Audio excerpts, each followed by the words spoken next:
د محمد اشرف غني تازه او خطرناک اقدام د افغان نیوز قدرمن لیدونکو په مکړی د نن ورځې تازه او مهم خبر ته ولسمشر محمد اشرف غني د هیواد په اړه له وتلي افغان ژورنالیست داود جنبش سره د بحثونو لړۍ پیل کړې چې د افغانستان د تیر او راتلونکي په اړه پکې مشورې او خپل نظریات شریکوي.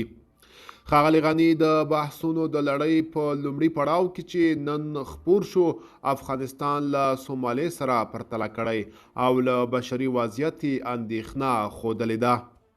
د هغې په خبره افغانستان اوس د سومالي په موقف او کتار کې دی.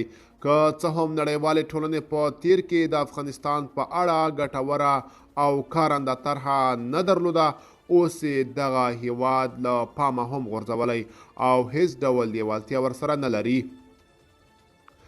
ولسمشر غني په ورته وخت کې له ایران او پاکستان نه د افغان کډوالو شړلو ته په اشارې ویلي چې د دې افغانانو د غږ پورته کېدو لپاره اوس هیڅ نړیوال غږ نشته دی.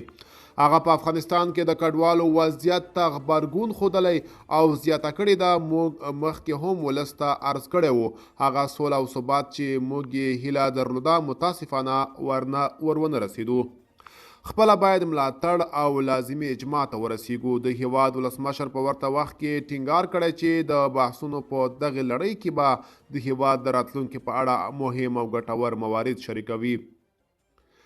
په دې اړه خلکو منفي او مثبت نظریات شریک کړي دي. که تاسو هم کوم نظریات لري په کومنټ کې ولیکئ. تر بیا ښه وخت، ښې چارې.